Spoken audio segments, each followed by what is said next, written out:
All right, welcome back to the channel. It's your boy Fanon, and in this video, Errol Spence Jr. and Terence Crawford both break each other down and talk about what they think each other's strengths and weaknesses are, or at very least, give a ranking for every basic skill set between the two fighters headed into their super fight that will be taking place on July 29th. Let's talk about that in this video.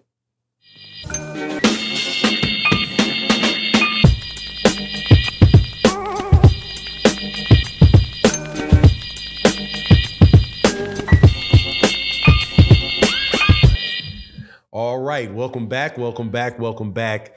Errol Spence Jr. and Terence Crawford will be fighting each other July 29th. There's been a lot of back and forth about what people think about them, but just today, at least this is when I saw it today, the PBC came out with an interview or a piece of marketing material for the fight where Errol Spence Jr. and Terence Crawford rate each other in a series of categories heading into their fight.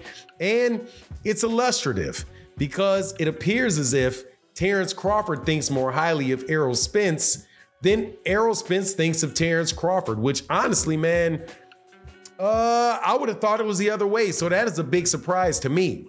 But before I get into the details of it, let me welcome you back to the channel. If you are new to the channel, thank you so much for coming and watching this video. If you like the video, hit the like button. And if you really like it, hit the subscribe button. If not, thank you for coming. And thank you to everybody that has been a supporter of the channel for the time that the channel has been here. Thank you very much. And let's get into the subject matter of it because this is interesting. So, Premier Boxing Champions had an interview with Terence Crawford and Errol Spence Jr. and they put out a bit of information about it in a kind of like a little short on there. I believe it was on Twitter that they did this short. And it says Errol Spence Jr. and Terence Crawford, PBC, Spence versus Crawford, final results, Crawford's ratings for Spence and Spence's ratings for Crawford. They go through footwork, defense, power, speed, punch resistance, conditioning, ring IQ, and resume. The average score for them, before I get into the details, is what I will tell you at the end. So, and this is out of a 0 to 10. When asked about footwork, Errol Spence Jr. Footwork was rated by Terence Crawford at a 6. Errol Spence Jr. Well, let me do all of Terence Crawford where Terence Crawford rated Errol.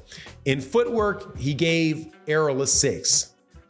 Defense, he gave Errol a 6. In power, he gave Errol Spence Jr. a 7. Speed, he gave Errol Spence Jr. a 5. In punch resistance, he gave Errol Spence Jr. a 7. In conditioning, he gave Errol Spence Jr. a 9. In ring IQ, he gave Errol Spence a 9. And in resume, he gave Errol Spence Jr. a 7. Averaged out was a 7. Now for me, that makes it a C. Errol, 7.0, right? Out of 10 is 70%, that's a C. Errol Spence Jr. rated Terence Crawford. Footwork is a 7. Defense, now this is surprising to me. Defense is a 3.5. Power, he rated him at a 6. Speed, and he said that he believed that Terence Crawford was quicker than he was fast, but rated it as a 6.5. Punch resistance, rated it at a 4. 7.5 for conditioning. He said, hey, he's up there training at altitude, so I'll give him a 7.5 in his conditioning. Ring IQ, he gave him an 8. And in resume, He gave him a 1.5. Not 1.5, not 2.5, not 5.5, a 0.5. So obviously here you have Terence Crawford. General thoughts about Terence Crawford, Errol, that his strengths are ring IQ, conditioning, and punch resistance. Also, he gave him a 7 for resume. Thinks that his weaknesses are footwork and defense, and is not as big on power and punch resistance. Errol Spence Jr. obviously is not rating the man's resume. He gives him his highest points in ring IQ and conditioning. His lowest is punch resistance and defense. Also, but ranks him high in footwork, in power, pretty high in power, and pretty high in speed.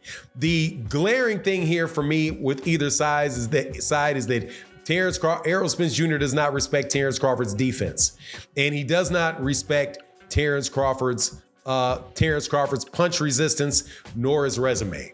So honestly, man, I would have thought that it would have been the other way around, because where Errol would have thought more highly of Terence than Terence thought of Errol, and that's because of what the teams have been saying heading into this fight, where they pretty much not given a reason for why they were going to beat Errol. They just say, well, you know, a drunk ain't ish. He's going to destroy Errol.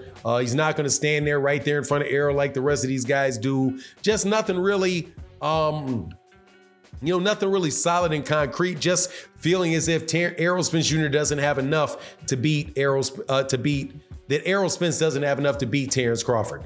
On the other side of it, I've heard pretty much Errol Spence Jr. every time he talked about Terence Crawford say, man, look, he's a great fighter. You know, I'm not taking anything away from him, what he does in the ring, but he's a great fighter. I just think that I'm a better fighter. So this is kind of, for me, turned on its head, right?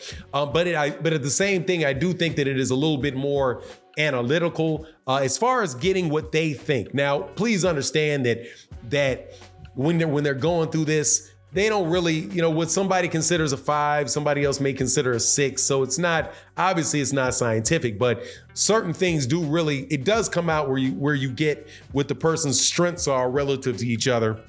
And again, Terence Crawford clearly thinks that Errol's endurance and his ring IQ are high, and that he also takes a good punch, and that he has good power.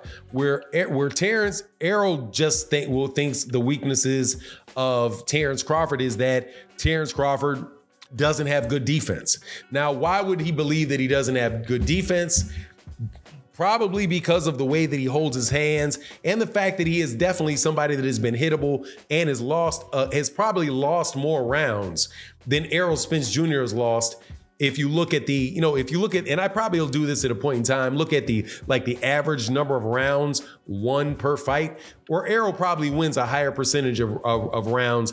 Errol is completely disregarding his resume and who he's fought. That goes back to, the smoke and mirror stuff. But anyway, very interesting piece from the PBC. I think at the end of the day, both of these guys fight each other, respect each other, but Errol just seems like a little bit more critical of Terence Crawford than the other way around, which again is surprising to me. Anyway, that's my take on the matter.